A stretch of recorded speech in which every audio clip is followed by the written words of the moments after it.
Alright guys, this video will be really quick, and we're just going to go over things that you must know before placing a buy order. It will be goal setting. So number one, goal setting. You're going to make sure that you have expectations for a stock to do this, or for your position to be up this much for you to sell.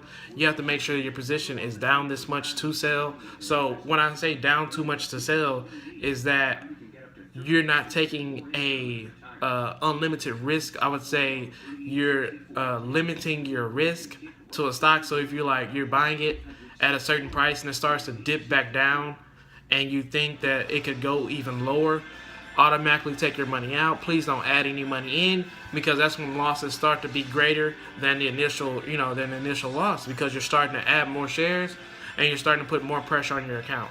So think about the risk, calculate the risk, understand the risk when you buy a lot of these risky stocks. I wouldn't advise you to buy penny stocks anymore. Completely stay off of that. If you don't have enough money for stocks, I wouldn't say look to the penny stock market. I would say add more money to your account. I would say a part-time job or a full-time job helps. It goes a long way to when you want to be able to trade unlimitedly, which is a $25,000 account where you can trade forever. Unlimited trades, pretty much. So, like I said, if you don't have enough money to trade, the bigger name stocks, deposit more money in your account.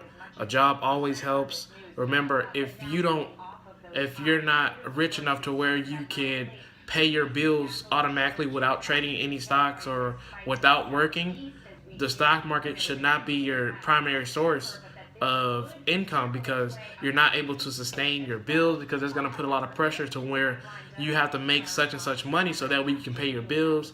It becomes too stressful for you. So if you don't have that balance, you're going to start to see some losses, and your losses are going to occur more often than your wins.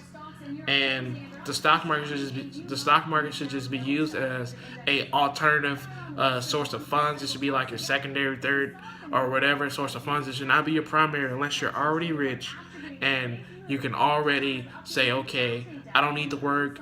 The stock market is just some extra things that I play around with. So get back to the goals. If a stock is up 5 cents and you're like, okay, it hit my magic number, I'm selling. That will be a goal that you set. So you have to make sure that you have to watch how these stocks are trading. If the stock is swinging $1 a day, make sure you're just asking for at least 20 cents a day. That's just an example. You're just looking for 20 cents a day and just getting out of stock and just not putting any more risk in it. You're just getting out, taking your gains, how you get them, and getting out of stock. Also, if a loss were to occur, make sure you put your limits in place, so that way your upside is already unlimited, but your downside is very limited. So if a stock were to keep falling, you would already be out of the stock just because of your limit order, because you didn't want to keep holding the stock even though it kept falling. So you would say, I want to do 10% a day, I want to do 30% a day. Please don't put that much stress on your account. If you're working with a $500 account, these things are possible, but you're going to start to look at riskier stocks. And when you start to look at riskier stocks, you start to do riskier things automatically, because you're going to make sure you're going to test out that risk. And you probably could do 30% a day, but at the same time, you're putting all of your account in a position, and this starts to get very scary and starts to get really risky, because you could lose your whole account in the blink of an eye, just because you want to make 30% a day. So diversify your risk. Understand the risk when it comes to trading these stocks. I know I look for bigger name stocks to trade, because I know there is less risk involved and a lot of upside. I would say a lot of upside long term. Even if I were to hold it long term, there's a lot of upside holding it long term.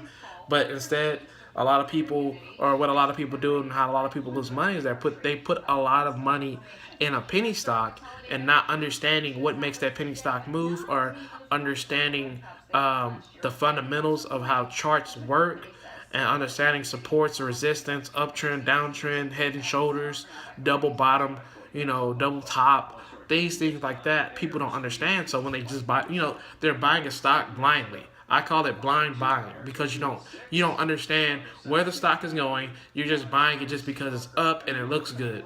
This is absolutely a dumb way to be in the stock market. It's a dumb way to trade stocks. So if you're doing that, please stop, because you're going to start to lose a lot of money because you don't know where stocks are going.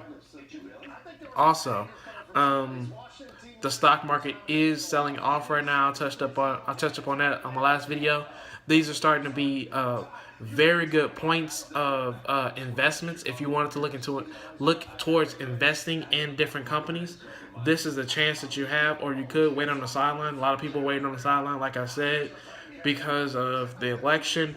So a lot of investments are being, a lot of positions are being bought because of the selling pressure that is happening, and a lot of earnings reports that, it can be really good earnings, but at the same time, the stock market selling off, and you can have good earnings or good whatever, and the stock market will just sell it off just because there's not a lot of buyers, there's not a lot of sellers, and people just selling, taking profits how they get them, and that's it. So, I guess I'll show you guys a chart of Nike. I see Nike just broke below $50. Also, Apple is below 112. What else? Facebook. I'm in Facebook at 131. That broke 130 today. These are all investments getting ready to happen. And if you are not, if you don't have a secure position, or if you're thinking how do people become rich over time, this is why opportunities like this set themselves up for long-term positions. And you're thinking this is absolutely crazy, but at the same time, when you think long-term, you have expectations for a stock. So if I think long-term, if I'm thinking I'm buying Berkshire Hathaway B-class shares, I'm thinking this is going to double at some point. It might double sooner than I think, and it just might triple, honestly, because of the performance of Warren Buffett and the performance of his companies.